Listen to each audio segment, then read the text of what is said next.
और राज्य स्तरीय समारोह जो है हिम कैप्स के इस सभागार में आयोजित हो रहा है और इस कार्यक्रम में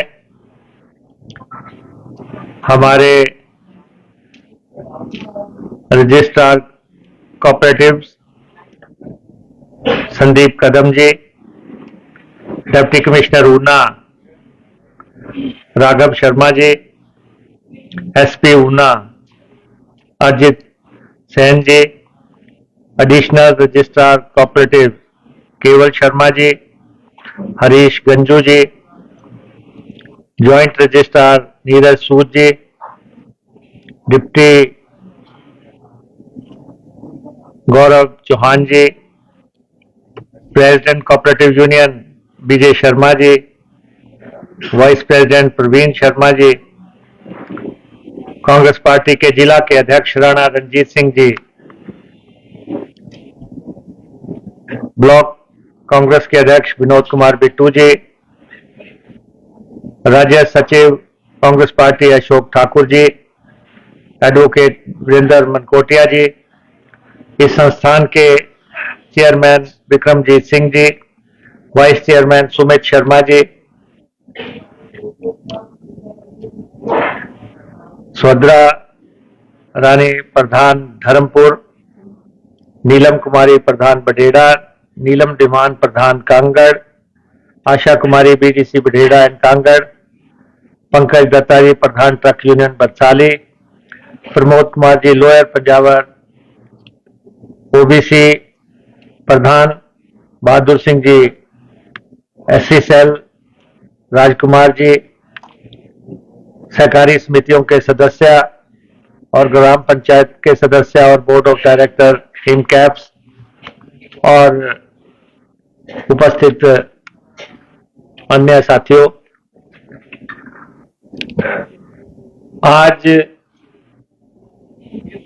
समय है जब हमें सहकारिता के बारे में,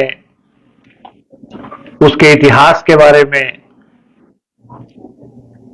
विश्लेषण करना है कि ये सफर कहां से शुरू हुआ और कहां पे अभी तक हम पहुंचे हैं। और जैसे कि मेरे से पहले वक्ताओं ने आपको बताया कि ऊना जिला की ये देवभूमि और इसके हरोली विधानसभा क्षेत्र के पंजावर से 1892 के आसपास ऐसी यात्रा शुरू हुई जो फिर पूरे देश में फैल गई और आज बहुत राज्य ऐसे हैं जो सहकारिता क्षेत्र में बहुत आगे बढ़ गए हैं और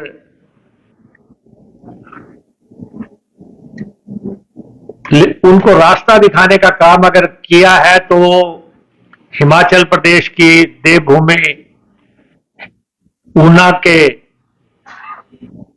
पंजावर से शुरू हुआ और अगर अपने प्रदेश में ही आप देख लें तो कुछ संस्थाओं ने इतना बड़ा नाम इसमें अर्जित किया कि वो इतिहास लिख चुके हैं। अगर राज्य सहकारी बैंक प्रदेश में काम कर रहा है जिसपे लोगों का विश्वास है, तो वो एक सहकारी बैंक जो है सहकारिता से निकला हुआ एक बैंक है। अगर कांगड़ा सेंट्रल कोऑपरेटिव बैंक आप देखते हैं जिसकी शाखाएं आपके जिला में भी है, वो भी इसी आंदोलन से निकला हुआ बैंक है। और उसके अलावा सोसाइटियों में लोगों ने पूंजी लगाई और आसान तरीके से उनको पैसा मिल सके, एक विश्वास पे एक सेक्टर ये जो है खड़ा हुआ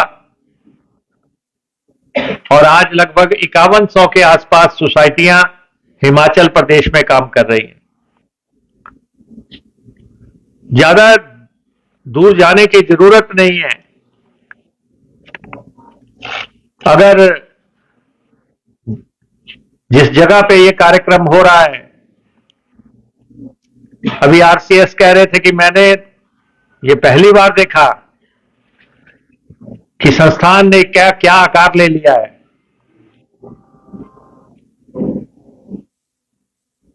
और अभी आपके संस्थान के लोग मुझे वो एल्बम दिखा रहे थे जिस दिन हमने इसका फाउंडेशन स्टोन किया था इस संस्थान का, और संस्थान ने इसके बारे में जब बात आई सबसे पहले कि सहकारिता क्षेत्र में संस्थान खोलना है, हिमकैप्स खोलना है, तो एक आईएएस ऑफिसर हुआ करते थे और वो मेरे पास आए सुबह और आते उन्होंने मुझे कहा कि कोऑपरेटिव सेक्टर को इकट्ठा करके इनको जोड़ के मैं एक संस्थान बनाना चाहता हूं। उन्होंने पूरा मास्टर प्लान बनाया हुआ था अपने दिमाग में और मुझे लगा कि वो एक ऐसी प्रपोजल लेके आ रहे हैं जो कि शायद जिसको धरातल पे ना उतारा जाए। वो लगातार आते रहे और अंततः जो है हिमकैप्स की नींव पड़ी और यहां पे हमने लॉ कॉलेज खोलने का फैसला किया। यहां की सोसाइटियों ने बहुत बड़ा योगदान दिया और 100 से भी अधिक सोसाइटियों ने इसको फंड किया, पैसा दिया, दे रहे हैं। और सबसे इंपॉर्टेंट है कि हम उसको शिक्षा के क्षेत्र में लगा रहे हैं, बच्चों की पढ़ाई पे लगा रहे हैं एक सेक्टर। और शुरुआत में लोग कहते थे कि जंगल में संस्थान खोल दिया, यहां कौन आएगा, और आज आप इस बात के गवाह हैं कि जंगल में मंगल हो चुका है।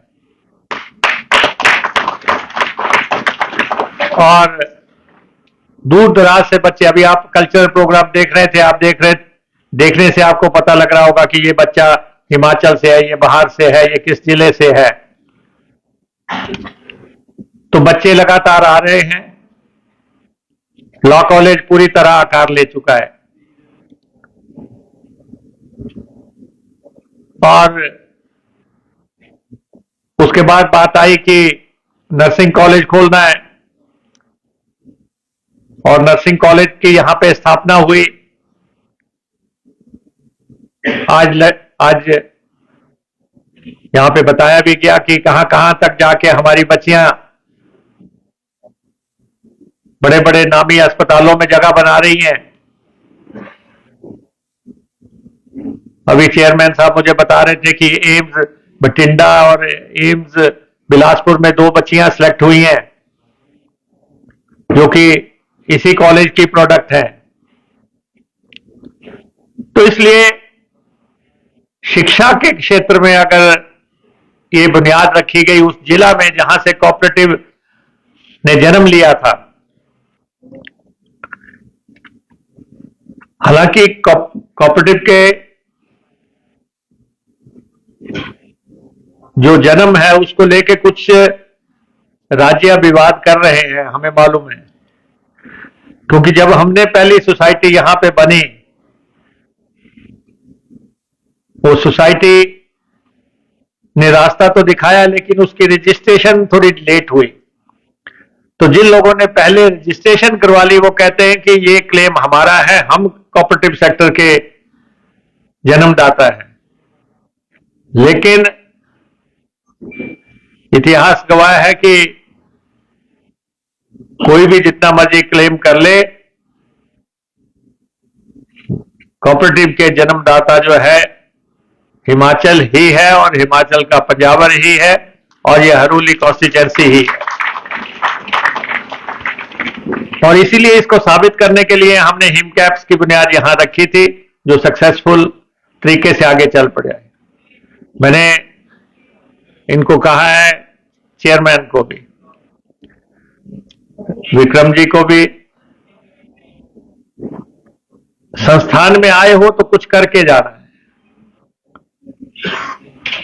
बहुत संस्थानों में चेयरमैन आते हैं, वाइस चेयरमैन आते हैं और चले जाते हैं। जब तक छाप नहीं छोड़ के जाओगे, और आरसीएस भी मेरे साथ अभी चर्चा कर रहे थे कि आने वाले समय में कोऑपरेटिव सेक्टर में यहां पे एमबीए, एमसीए, बीएएमएस जो भी कक्षाएं शुरू की जा सकती हैं, इस संस्थान को एक ऊंचाई तक ले जाने की जरूरत है। और उसके लिए आपको ताकत लगानी होगी, मेहनत करना होगा।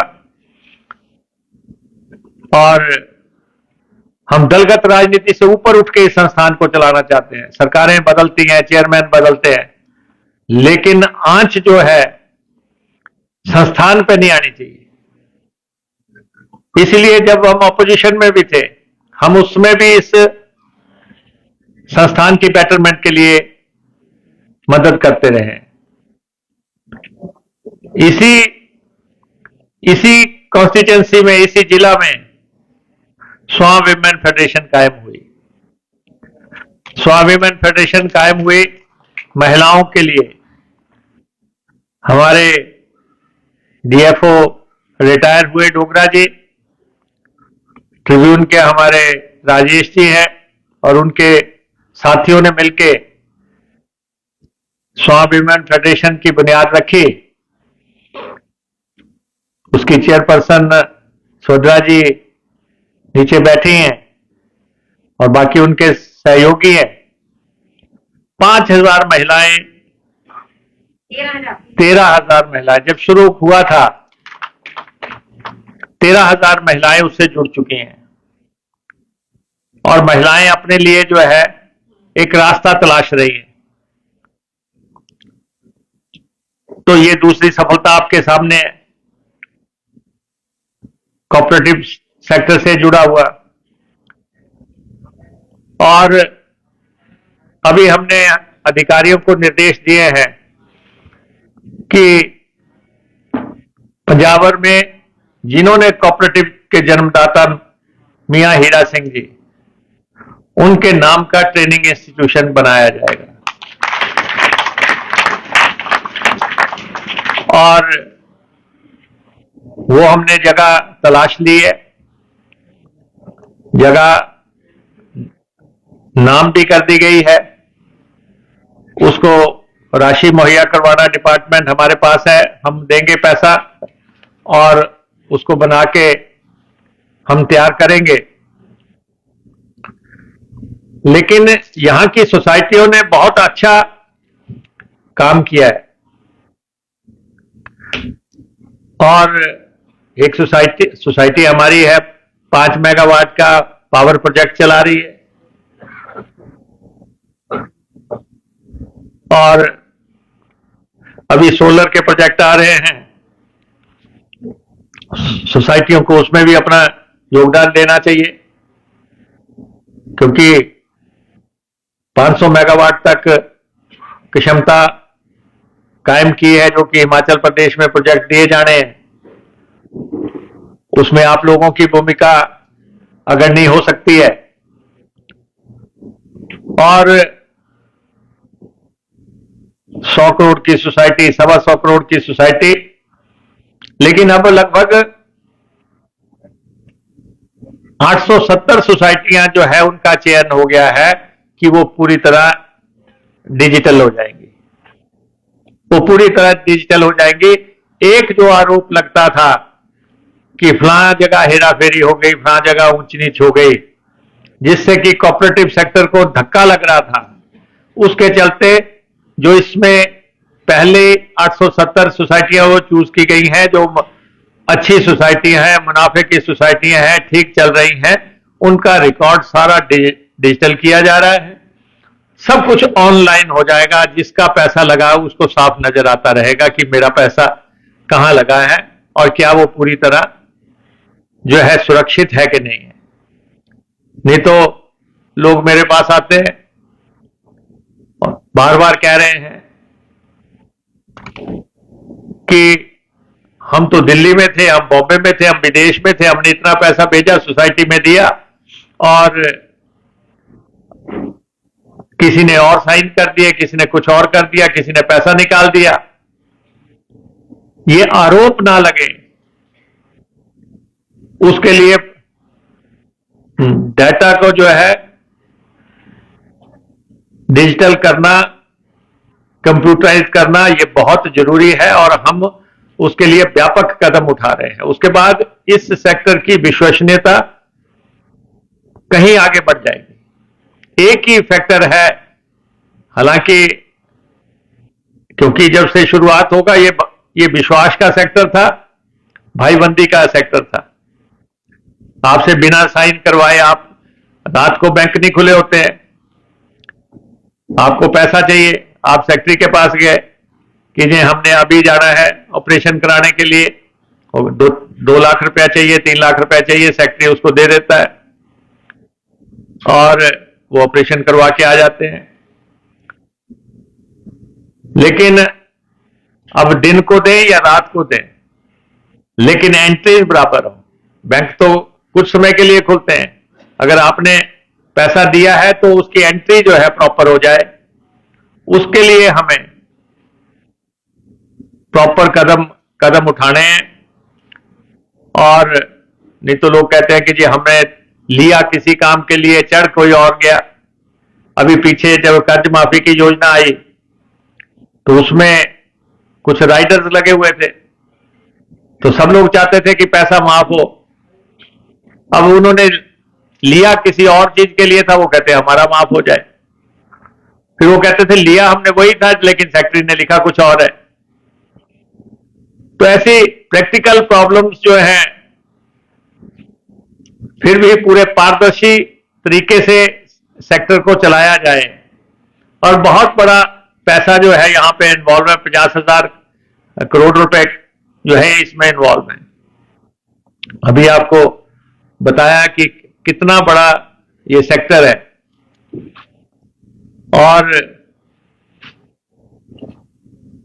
उसको कारोबार के लिए आगे क्या बढ़ाना है। प्राइमरी एग्रीकल्चर कोऑपरेटिव सोसाइटीज के लिए केंद्र सरकार भी इसमें जोर दे रही है, दबाव दे रही है कि उनको क्या क्या काम मिलने चाहिए, उनको क्या कारोबार दिए जा सकते हैं। वेयर हाउस बनाने हैं या सीए स्टोर बनाने हैं या दूसरे काम करने हैं, खाद का काम करना है या पेस्टिसाइड का काम करना है या कोई ऑर्गेनिक काम करना है। बहुत काम है जो कि सेक्टर से जुड़ा हुआ है। और लेकिन इसकी बुनियाद, सबसे बड़ी बुनियाद जो है विश्वसनीयता है। विश्वास जो है सबसे बड़ा हमारी पूंजी है इस सेक्टर की। और हमने ये स्पष्ट कर दिया है कि बेईमानी जिसने भी की है, जनता का पैसा लगा हुआ है, बेईमानी जिसने भी की है वो लोग बख्शे नहीं जाएंगे। क्या उसमें हमें पूरे, क्योंकि लोगों ने विश्वास पे पैसा जमा करवाया सोसाइटीज में। कहीं आता है जी 20 करोड़ का घोटाला कर दिया, 15 करोड़ का घोटाला कर दिया,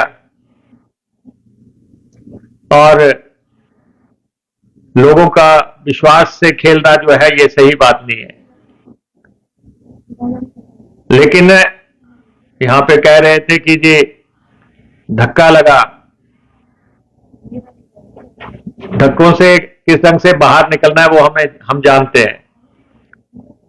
लेकिन कॉर्पोरेटिव सेक्टर को एक बेहतरीन सेक्टर के तौर पे कायम रखने के लिए, और मैं अधिकारी भी यहां पे बैठे हैं, हमारे एडिशनल डायरेक्टर बैठे हैं, एडिशनल रजिस्ट्रार बैठे हैं, दूसरे बैठे हैं, सरकार में सरकार की तरह काम करो। सरकार के आदेश अक्षरश लागू हो जाने चाहिए। मैं पहला डिपार्टमेंट देख रहा हूं अपने लाइफ टाइम में, बहुत डिपार्टमेंट मैंने देख लिए जिसमें कि सरकार का हुक्म लागू करने में ही महीने महीने लग जाते हैं। सरकार सरकार की तरह चलनी चाहिए,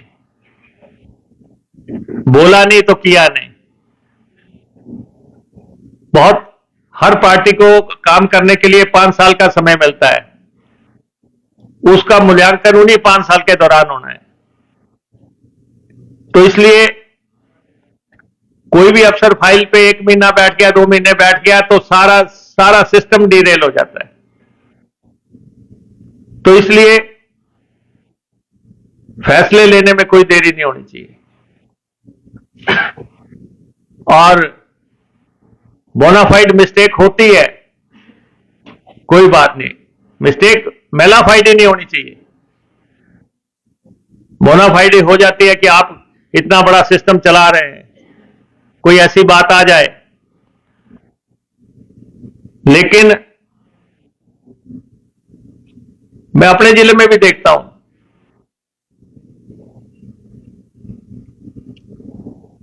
कई जगह तो ऐसे इस ढंग से डिपार्टमेंट चला रहे हैं जैसे कि ग्राम पंचायत चल रही है।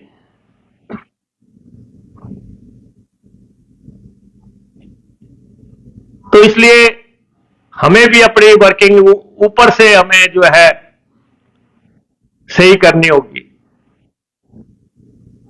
और कोऑपरेटिव सोसाइटीज का आरसीएस साहब आए हैं, मैं इनसे डिस्कस कर रहा था, हिमाचल के लिए नया रोड मैप तैयार कीजिए। आप हिमाचल के लिए नया रोड मैप तैयार कीजिए।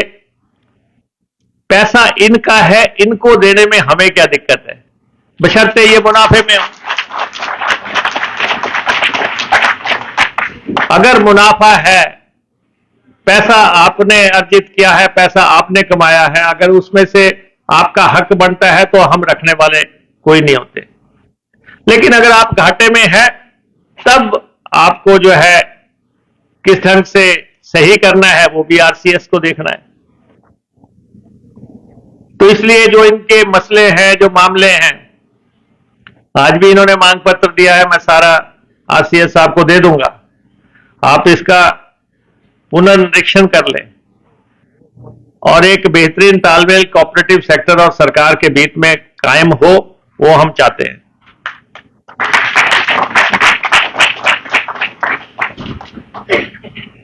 बीस लाख के आसपास कोऑपरेटिव के मेंबर हैं, 20 लाख लोग इस आंदोलन से जुड़े हुए हैं। पहले तो लोग अपने को कोऑपरेटर कहलाने में बड़ा फक्र करते थे। मुझे आज भी याद है, जय हरीलाल खाची जी मंत्री हुआ करते थे, मैं उसमें पत्रकार था। हमने उनको मंत्री जी जब कहना तो उन्होंने कहना नहीं, मैं कॉर्पोरेटर हूं, मेरी पहचान जो है कॉर्पोरेटर के तौर पे होनी चाहिए। मंत्री तो आएंगे जाएंगे, लेकिन मैं एक आंदोलन से निकला हुआ आदमी हूं। तो कॉर्पोरेटिव तो एक आंदोलन है पूरे देश में। महाराष्ट्र में बहुत बड़ी बड़ी सोसाइटीज काम कर रही हैं, बहुत बड़ा सेक्टर खड़ा हो गया। गुजरात में बहुत बड़ा सेक्टर खड़ा हो गया। हमारे भी भुट्टी वीवर्स ने जो है साख अंतर्राष्ट्रीय स्तर पे हमारी कायम की है। अंतर्राष्ट्रीय स्तर पे हमारी शॉल और टोपी का कोई मुकाबला नहीं है। और हालांकि अब तो लुधियाना के प्रोडक्ट मिक्स हो गए हैं बीच में आके, और उन्होंने भी जो है काम करना शुरू कर दिया है। लेकिन भुट्टिकों ने जो स्थान अर्जित किया है उसका कोई मुकाबला नहीं है। ऐसे हिम कैप्स ने किया, ऐसे बिलासपुर में एक सोसाइटी थी, कामधेनु, अभी हम देखते हैं रास्ते में दूध का काम कर रही है, कितनी शानदार तरीके से उन्होंने अपनी स्थापना की है। तो इसलिए जो भी कोऑपरेटिव जगत के लोग हैं, उनसे मेरा आग्रह रहेगा, यहां पे भी कोऑपरेटिव फेडरेशन की यहां पे बात हो रही थी, अभी राजेंद्र जी कह रहे थे कि हमारा पैसा नहीं दिया और हमने इंस्टीट्यूशन खोलना है, लेकिन आपको भी प्रयास करने चाहिए कि कोऑपरेटिव के सारी सोसाइटियां जो आपकी मेंबर हो, सिर्फ 1/3 सोसाइटीज जो है आपकी सदस्य हैं, तो फिर हमारे लिए भी दिक्कत है कि हम बाकी सोसाइटियों का पैसा आपको कैसे दे दें जो आपके सदस्य नहीं है। तो इसलिए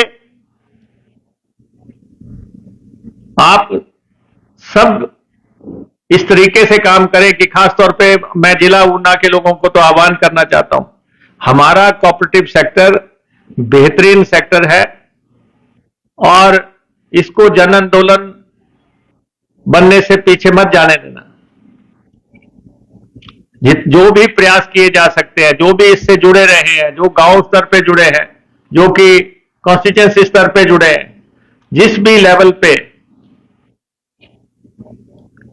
है जुड़े हैं, हमारी इतनी फेडरेशंस है, कोई हिमफेड है, कोई मिल्क फेड है, कोई दूसरे है, सब इसी सेक्टर का देन है।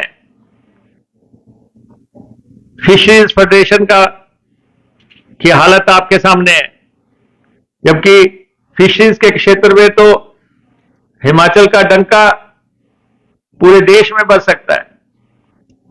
कितना पानी है हमारे पास, कितनी नदियां हमारे पास, कितने डैम हमारे पास, तो इसलिए हर तरह की सोसाइटी की हमारे पास गुंजाइशें हैं, बशर्ते हमें दृढ़ राजनीतिक शक्ति और इंप्लीमेंटेशन करने वाला जो है प्रशासनिक तंत्र जो है उसकी जरूरत है, तब हम सहकारिता आंदोलन को आगे ले जा सकते हैं।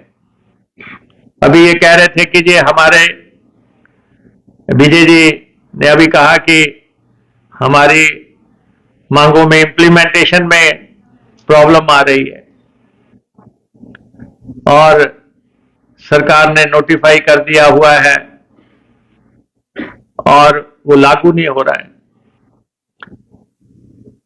और हालांकि मैं आरसीएस यहां पे आए हुए हैं, मैं इनको कहना चाहता हूं कि इनकी जो मांगे हैं उस पे आप गौर करें और उन पे पुनर्विचार करें, क्या इनकी मदद की जा सकती है वो आप करें।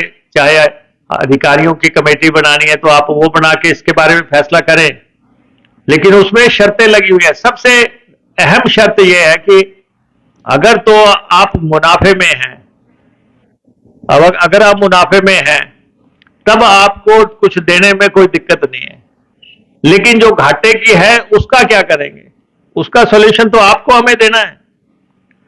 हाथ पे हाथ मार के फैसला नहीं होगा कि आप कहें कि जी भीड़ में मुकेश अग्निहोत्री आया है तो हम कुछ भी बुलवा दें। आप अधिकारियों के समक्ष अपना पूरा मामला रखें। मैं कह सकता हूं कि आपने 8 शर्तें रखी हैं, भाई आप इसको थोड़ा सिंप्लीफाई कर दें, आप इसको 5 कर दें, इसको 6 कर दें, कुछ और कर दें, कम कर दें, लेकिन व्यवहारिक फैसला हो जाए उसके लिए आपका जो प्रतिनिधि मंडल है वो आरसीएस से आधिकारिक तौर पे मिले, ताकि इस बारे में जो ये इनकी रिकमेंडेशन होंगी उस पर हम फैसला ले सकें। हम फैसला लेने में हम कहीं पीछे नहीं है, हम उसके बारे में फैसला लेंगे, लेकिन ये जो आपके चाहे कोऑपरेटिव यूनियंस हैं, चाहे फेडरेशन है, चाहे दूसरे हैं, इनको कैसे गति देनी है, कैसे एक्टिवेशंस देनी है, इसके बारे में भी आप अपनी बात जो है डिपार्टमेंट के समक्ष रखें। कोऑपरेटिव सेक्टर के लोग हताश नहीं दिखने चाहिए, निराश नहीं दिखने चाहिए। एक उम्मीद जो है वो हम इस सेक्टर में पैदा करेंगे, हर हालत पैदा करेंगे। बहुत सेक्टर्स है, हैंडीक्राफ्ट का सेक्टर है, क्या क्या बना रहे हैं लोग। अभी तिब्बतन कोऑपरेटिव सोसाइटी वाले बाहर आए हैं आपके सामने, उनका जितना भी प्रोडक्ट है वो सारा एक्सपोर्ट होता है, वो भी आपके सामने यहां पे आए हैं किस ढंग से। तो हर सोसाइटी जो काम कर रही है उसको कैसे गति देनी है, उसके लिए हम प्रयास करेंगे। जिले में जो संभावनाएं हैं हो सकती हैं, मैं डिप्टी कमिश्नर साहब से कहना चाहूंगा, राघव जी यहाँ पे बैठे हैं, कि आप भी इसके बारे में संज्ञान लें कि जिला में कोऑपरेटिव सेक्टर के तहत और क्या किया जा सकता है। अगर एक हिम कैप्स बनाया जा सकता है, अगर एक सोसाइटी पावर प्रोजेक्ट लगा सकती है, अगर एक जो है सोसाइटी महिलाओं की जो है आज पता नहीं कितना मसाला और हल्दी क्या क्या बना रही हैं, तो और क्या क्या किया जा सकता है, और उसमें योजनाओं में क्या अनुदान इनको मिले, और इस सेक्टर को आगे बढ़ाने के लिए क्या किया जाए, वो हमें डिस्ट्रिक्ट लेवल पे भी देखना पड़ेगा। तो इसलिए आप सब लोग यहां पे आए, मैं आप सबका आभारी हूं, और खास तौर पे यहां पे हिम कैप्स ने इस दफा इसके आयोजन करने का जिम्मा लिया था, उसके लिए मैं विक्रम जी और हमारे वाइस चेयरमैन उनका भी आभार जताता हूं। लेकिन ये मैं उनसे जरूर कहना चाहूंगा कि इस संस्थान को सिर्फ हमें लॉ कॉलेज या फिर नर्सिंग कॉलेज तक ही सीमित नहीं रखना है। यहां जमीन की कोई कमी नहीं है, और इसके एक्सपेंशन की अपार संभावनाएं हैं, ताकि दूर दराज से बाहर से लोग इसको देखने आए कि यहां पे क्या स्थापित हो रहा है। इनोवेशन से ही संस्थान आगे बढ़ेगा। इसलिए जो भी आप करना चाह रहे हैं, अभी आप 20 बेडेड अस्पताल यहां खोल रहे हैं, और उसके बाद आप BMS के प्रयास कर रहे हैं। आप जो भी प्रयास करेंगे सरकार आपको सहयोग करेगी। इस संस्थान में तो सीधा है, इस संस्थान के लिए तो सीधी बात है, और खासतौर पे कोऑपरेटिव सेक्टर में के लोगों से मेरा ये आग्रह है कि भ्रष्टाचार कहीं नजदीक नहीं आना चाहिए। जिसने पैसा जमा करवाया है ये उसकी पूंजी है, उसको उसकी अमानत तो उसको लौटानी है, उसमें कहीं भी भ्रष्टाचार नजर नहीं आना चाहिए। अभी मैंने पीछे देखा कि यहां पे जब कोऑपरेटिव का ये कॉलेज चल रहा है, इनको अपनी एक्सटेंशंस करनी है या अपने रिन्यूअल्स करने हैं, उसके लिए जो लोग आ रहे हैं वो पैसे मांग रहे हैं, और यहां हर चीज ऑडिटेड है, यहां हर पैसे का एक एक पैसे का हिसाब है, और इसलिए ऐसे लोग भी बख्शे नहीं जाएंगे। ऐसे लोग भी जो कि आके कह रहे हैं कि अगर आपको संस्थान चलाना है तो आपको पैसे देने पड़ेंगे। मुकेश अग्निहोत्री यहां बैठा है, तुम्हारा जो हशर होगा आप उसकी कल्पना भी नहीं कर पाओगे।